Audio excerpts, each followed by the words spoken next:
Bonsoir à tous, j'espère que vous allez bien. Je suis Astrid Kathleen et vous me retrouvez aujourd'hui pour un autre numéro de Femmes passionnées. Aujourd'hui, notre invitée, c'est Myriam Bois. Elle nous parlera aujourd'hui de sa passion qui est la communication. Donc, sans plus tarder, nous allons nous tourner vers elle pour qu'elle nous parle un peu de son parcours. Donc, bonsoir, Madame Myriam. Bonsoir Astrid. Comment vous allez? Je vais très bien, grâce à Dieu. Très bien. Donc, nous sommes vraiment très honorés de vous avoir sur notre plateau en ce jour. Moi aussi. Donc, on va commencer. Commencez, s'il vous plaît, à vous présenter qui est vraiment Myriam Bois. D'accord. Alors, Myriam Bois, je dirais, c'est une jeune femme chrétienne et fière de l'être. Oui. Je suis passionnée de communication et de formation. Je suis marketrice parce que j'ai fait un master en marketing management.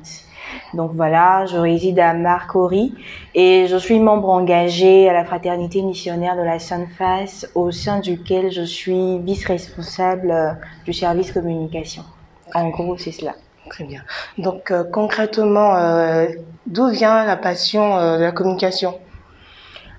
La passion de la communication, je dirais, ça a commencé depuis toute petite parce que j'ai toujours aimé le fait d'être en interaction avec les personnes, de pouvoir poser des questions, savoir comment est-ce que ceci se passe, cela se passe. Je dirais un peu être sous les feux des projecteurs.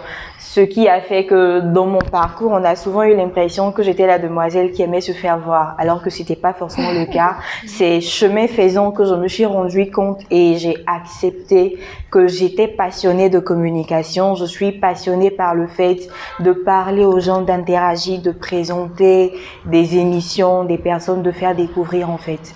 Donc voilà, c'est un peu de là que c'est parti. Très bien. Mais actuellement, vous avez des projets, parce que vous avez dit des émissions et tout, vous avez des projets où vous êtes en activité concernant directement la communication actuellement? Alors, de manière personnelle, j'ai un projet que j'ai d'ailleurs lancé, que j'ai appelé Holy Event. Mais en ce moment, je suis en train de travailler pour le relancer sous la bannière de Inspi Event. Je vais tout à l'heure donner pourquoi. Et voilà, à ce niveau-là, je me penche plus vers la communication événementielle. Donc, je suis à la tête, on va dire, d'une organisation qui pense, qui réfléchit certains événements à caractère souvent religieux ou à caractère divertif, mais en tout cas qui sont orientés vers la jeunesse en particulier, pour parler d'entrepreneuriat, pour parler de valeurs et consorts.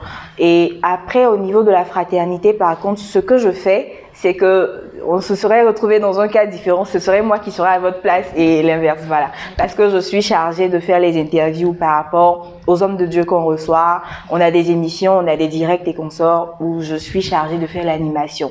Aussi, je suis un peu digitale, donc tout ce qui est gestion de page des réseaux sociaux par rapport à la fraternité, c'est moi qui m'en occupe, et par rapport également à mon identité personnelle sur les réseaux, c'est moi qui m'en occupe. Très bien. Donc, concernant le digital, est-ce que vous avez eu une formation propre à cela ou c'est venu comme ça?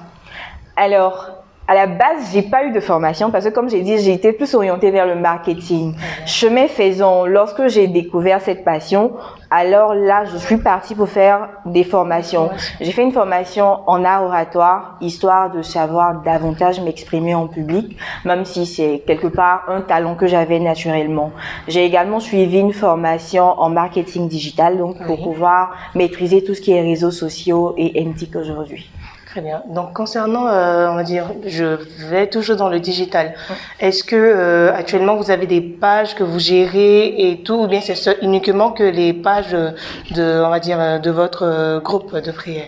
Alors, auparavant, j'ai géré d'autres pages en termes d'entreprise, en termes d'association, parce que la plupart des boîtes dans lesquelles je suis passée, c'est un talent que j'ai mis à profit. Donc, j'ai géré la page de ces entreprises-là. Et actuellement, je gère la page de la fraternité et je gère la page de mes propres initiatives. Très bien. Donc, moi, je vous ai connu, on va dire, pas forcément dans la communication, mais c'est vrai que peut-être ça rentre pas directement dans la communication, mais je pense que c'est direct quand même. Oui. C'est dans le groupe des jeunes filles. Oui. Voilà. Donc, vous pouvez nous en parler un peu plus, s'il vous plaît? Alors, comme je disais, là, je me reconvertis pour parler de Inspi Event. Parce que la plupart des initiatives que j'ai sont en relation avec ma passion pour le Christ. Parce que je dirais, on parle de passion, c'est ma première passion. Je suis passionnée de Jésus-Christ.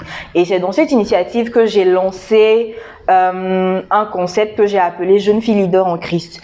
C'était juste une plateforme qui rassemblait des jeunes filles de partout et on se retrouvait là pour échanger par rapport à nos réalités en tant que jeunes filles chrétiennes. Donc tout ce qui est vie sentimentale, engagement au sein de l'église et consorts. On avait des temps de prière ensemble, on partageait chacune ses réalités, on se retrouvait par moments pour prier, pour se former, etc., etc. Et je crois que c'est dans dans cet espace-là que vous m'avez rencontré. Ah, c'est bien vrai. Donc on est déjà dans le vif du sujet. Donc comment vous conciliez concrètement, parce que là je pense que vous aspirez à de grandes choses au niveau de la communication et tout. Donc déjà, comment vous conciliez votre vie spirituelle? Bien vrai qu'il y a déjà un rapport entre les deux. Comment vous conciliez de façon pratique votre vie spirituelle et votre passion aujourd'hui? Alors, je vais partir du fait que pour moi, la parole, d'après mon mentor, la parole est un pouvoir. Et la Bible nous dit qu'au commencement était la parole, tout de ce qui a été créé a été fait par la parole et la parole était Dieu. Donc lorsque je m'investis dans la communication, pour moi je suis en train de servir Dieu parce que je me sers de ce qu'il m'a donné comme pouvoir. Donc dans un premier temps, je fais de la communication parce que c'est le talent que j'ai identifié comme venant de Dieu pour moi. Donc pour arriver à concilier ma passion et ma vie spirituelle personnelle, je me base simplement sur ma relation personnelle avec Dieu.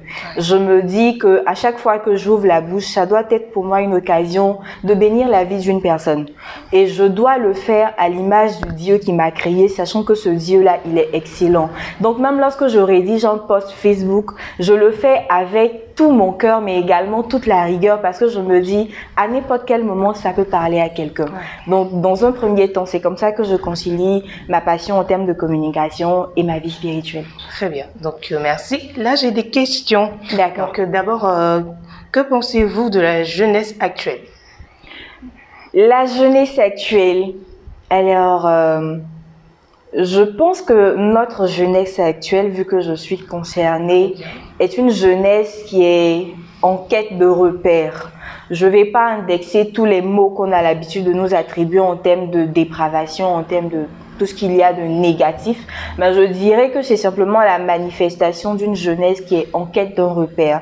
Parce que fort est de constater malheureusement que certains de nos aînés n'ont pas été à la hauteur pour nous transmettre un héritage digne de ce nom. Donc voilà, on ne fait que récolter ce que la génération d'avant a semé tout simplement.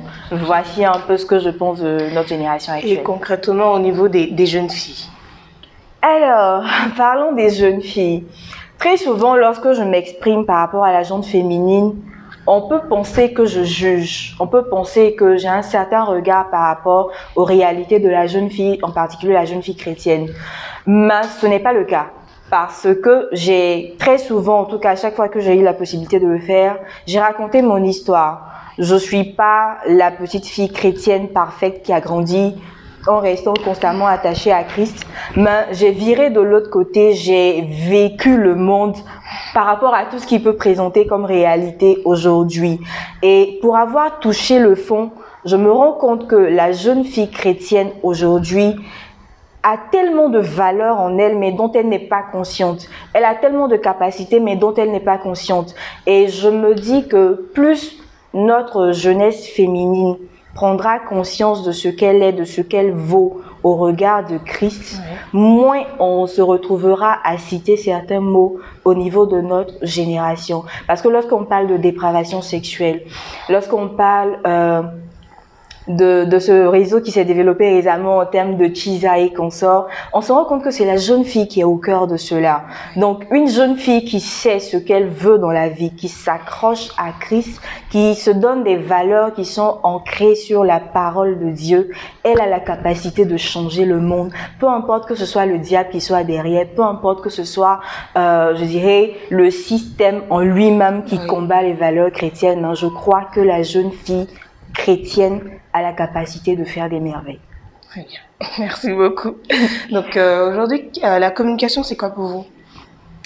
Quoi pour moi? Oui. Comment vous pouvez décrire la communication? Je dirais que la communication, pour rejoindre ma définition par rapport à la parole, la communication, c'est un pouvoir.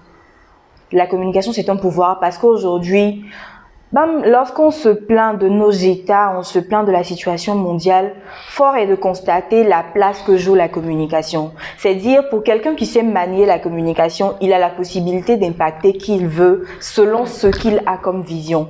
Donc, pour moi, la communication, c'est une arme forte que l'on a à son service, quitte à savoir la manier correctement avec des valeurs, ne pas se laisser impacter par la communication générale qui malheureusement n'a pas de fondement en Christ, donc qui vient pour généralement détruire. Très bien. Très bien. Donc, quel conseil donnez-vous à un jeune qui vous écoute ou bien qui vous regarde là maintenant, qui veut se lancer dans la communication et peut-être a un défaut? Peut-être, ne sait pas vraiment s'exprimer en public, ou cette personne est très timide. Donc, quel conseil pouvez-vous donner à cette personne-là qui nous regarde? D'accord. Pour commencer, je dirais que on ne naît pas forcément bon communicant. On peut avoir des aptitudes naturelles comme Dieu m'en a fait la grâce, mais par la suite, il faut d'abord réaliser quelles sont ses faiblesses, à quel niveau est-ce que j'ai du mal à être un excellent communicant. Et lorsqu'on a repéré cela, il faut s'orienter vers les formations. Je disais tout à l'heure, j'ai fait une formation en marketing, mais parce que j'assume aujourd'hui ma passion qui est la communication, je me forme dans ce domaine-là. Donc, faut pas arrêter de se former. Aujourd'hui, c'est malheureux de voir que, surtout en Côte d'Ivoire, c'est pas possible pour un jeune de s'exprimer correctement sur 1-2 minutes. C'est pas possible. On pourra mettre ça dans la comédie, se dire non, on a le jargon et qu'on sort. Mais vous voyez que là, je suis pas en train de m'exprimer en des thèmes soutenus, mais c'est pas pour autant que je vous fais penser à une petite fille qui n'a pas fait d'école. Donc, voilà. Il y a quand même des bases pour dire, en fait, on n'est pas parti à l'école en vain. Ce qu'on a appris, il faut pouvoir l'exploiter, il faut pouvoir le mettre à profit. Donc, pour quelqu'un qui veut se lancer dans la communication, je dirais que c'est un domaine qui est passionnant. D'ailleurs, ça demande que vous soyez passionnant pour réussir, parce que tout le monde peut être communicant, mais tout le monde ne va pas savoir inspirer lorsqu'il prend la parole. C'est quelque chose qui se cultive. Vous parlez de charisme. Donc, lancez-vous avec passion et formez-vous pour être les meilleurs, tout simplement. Donc là, on va introduire directement avec aussi le mot de fin. D'accord. Donc, qu'est-ce que vous pouvez dire comme dernier message, résumant tout ce qu'on vient de dire, peut-être pour une personne qui nous regarde actuellement? Quel est votre mot de fin? Alors, je crois que l'émission en elle-même, elle vise surtout la gente féminine, donc je vais plus m'adresser à cet auditoire-là. Je dirais que aujourd'hui, on entend beaucoup de choses sur la femme, sur ce qu'elle est capable de faire et surtout sur ce que sont ses droits. Mais à mon sens, la personne qui connaît le mieux la femme et qui est capable de la mettre en valeur, c'est Dieu. À chaque fois qu'on aura l'impression qu'on peut lutter pour des droits de la femme en dehors de ce que nous recommande la Bible, je dis qu'on est en train de se perdre.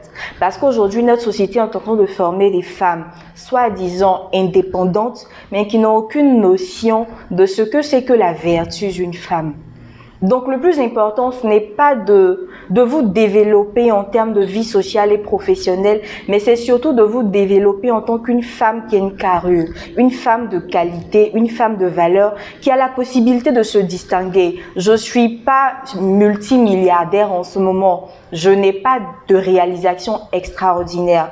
Mais lorsque je suis dans un environnement, je n'ai pas besoin de mendier le respect ou l'honneur, mais à partir de ce que je dégage, parce que je cultive cette relation personnelle avec Dieu, j'essaie de calquer ma vie sur le modèle de Christ. Il va sans dire que naturellement, les hommes en face de moi vont me respecter, la société va me donner la place qui m'est due et je serai une femme qui est utile pour le royaume des cieux. Et c'est vraiment tout ce que je vous souhaite, à vous en tout cas qui suivez cette émission. Ne luttez pas pour être une femme accomplie selon les standards de notre société aujourd'hui, mais lutter pour être une femme à l'image de celle dont parle la Bible en Proverbe 31. Voilà. Donc, merci beaucoup, Madame. Merci à vous surtout pour l'invitation. Vraiment, merci beaucoup à vous. Et merci à vous aussi qui nous suivez. Et je vous souhaite de passer une très bonne soirée. Au revoir.